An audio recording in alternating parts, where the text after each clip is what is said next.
Yo, what is up, boy gamers out there? The name is Tekken Heat, bringing you guys another crew gameplay on the topic of Need for Speed 2015.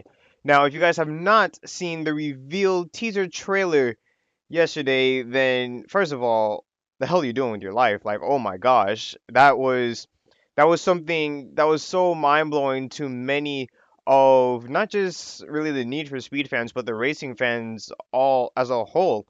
And I think that's probably a thing because Need for Speed is kind of like the start of many racing gamers. I know it was definitely my very first racing game, Need for Speed Underground, that would be.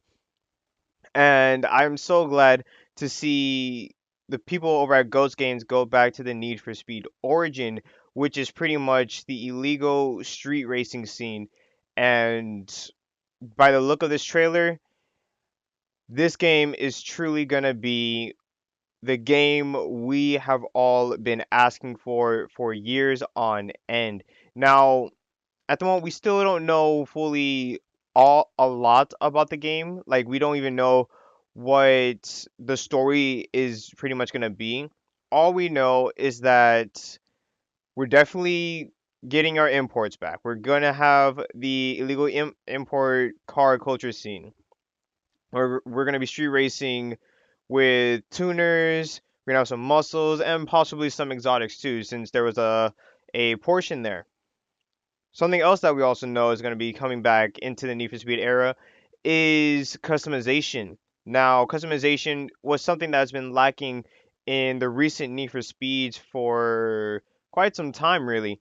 And one of the things that we loved about the Need for Speed scene was that you get to pretty much purchase these low-end cars, these Hondas, the Nissans, the Mazdas, Mitsubishis, and stuff like that. And you were able to bring them up to be supercar level. And one of the things you could also do was pretty much customize it into your own viewing. So you could put body modifications, rims, wings, hoods, and in the Underground series, you could put some neon on it, and I believe in the second Underground, which I sadly never got to play, you could put like speakers and hydraulics and stuff into that, and it just felt really good. It was something that you didn't have to put too much seriousness off of. And something else that I also liked in the Underground series, at least in the first one, well, actually no, it was actually in both.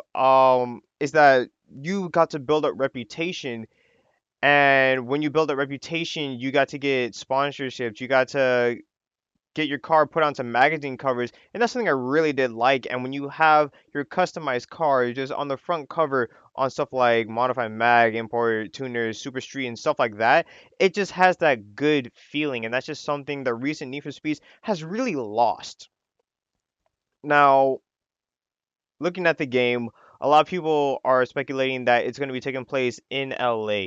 And I kind of like that. I like the fact that we're going to be taken to LA. I don't know why, but I feel like that's like one of the big car culture places to be at. So I'm glad they're taking that route. And also, it's going to be taking place during the nighttime, which is something that I just love. I love the nighttime racing. I loved it in the underground, even in Carbon. It's just something about doing races and stuff in the night. It just feels so much better than the daytime. Because in all honesty, when you're doing illegal racing, sorry, that's my phone. When you're doing illegal racing and you want to do car meets and stuff like that, you don't want to do it in the daytime, the bright night. I mean, in the bright morning.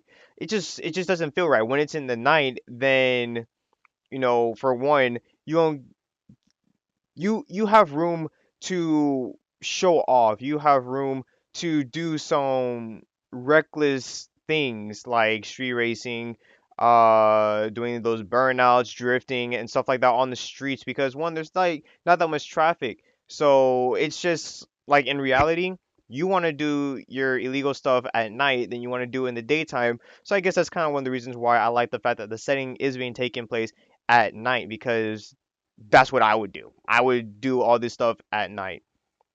Now, something else that I kind of want to do is like speculate on stuff is the car list. Now, So far, we have seen the 180SX, and I'm sorry for the previous video that I made because I accidentally called it a 240 because, well, it's technically in the same family. The 180 is just the previous gen, but we have the 180SX. We saw the BRZ, aka the, oh wow, I completely forgot what it was called. I think it's called the E86. Wait, wow, what's it called? I think it's called the E86.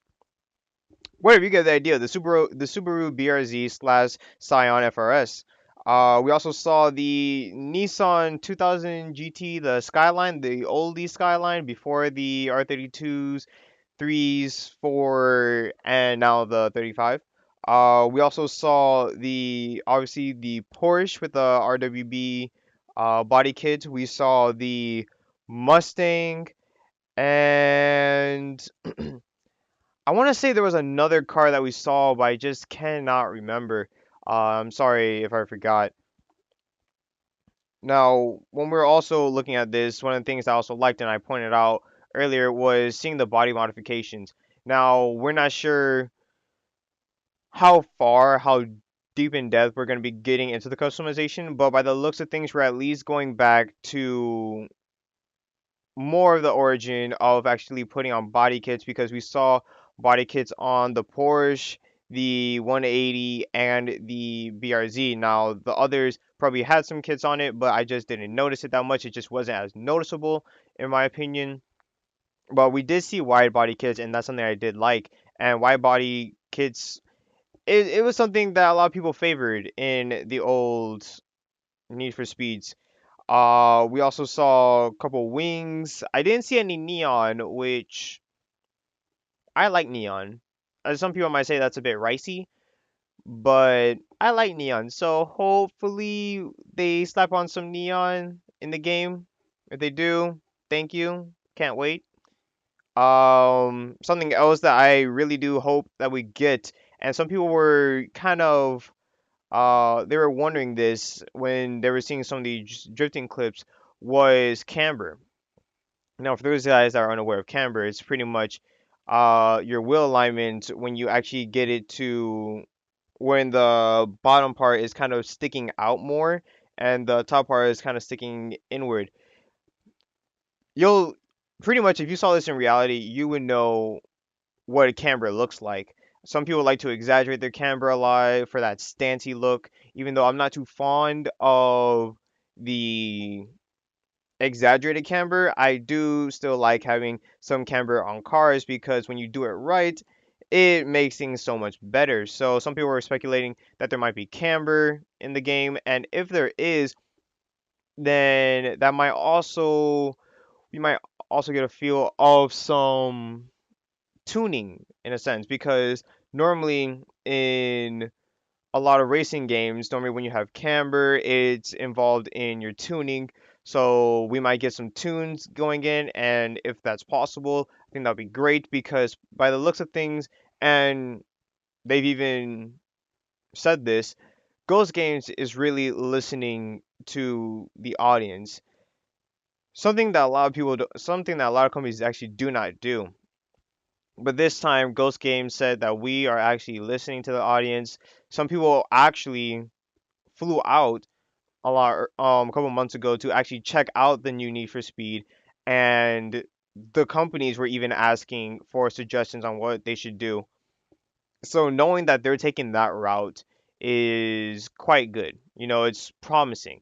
It means that they are now paying attention, that they're actually trying to make their Need for Speed worth buying and worth staying on because as you guys know, for the past few Need for Speeds, sure they might look decent at first, but after like a week or so, it just gets dull. It gets annoying. It's just something that we just didn't ask for.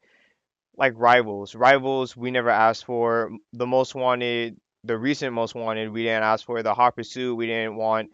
We've been wanting something like this new Need for Speed that we've looked at, an underground style illegal street racing kind of game where there's actually progression, and that's something that I also want to talk about is progression in the new Need for Speed.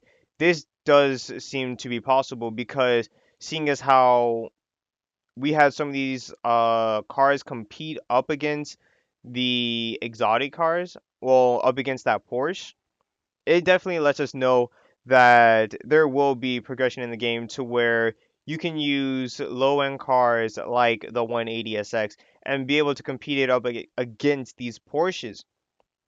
And that's something that I really liked and something I really enjoyed in the previous Need for Speeds. Like Underground, I remember beating the entire game with my starter car, which was an MX-5. So that was actually a really good feeling. I remember doing the same thing in Carbon, and it's just a really good thing. Now, I'm definitely gonna be talking a lot more about Need for Speed in the upcoming days because there's so much that I would love to talk about and would love to speculate on, but just can't do it all in one video. So, let me know what you guys think about the new Need for Speed. Until next time, this has been your boy Taking Heat, and I'm out. Peace.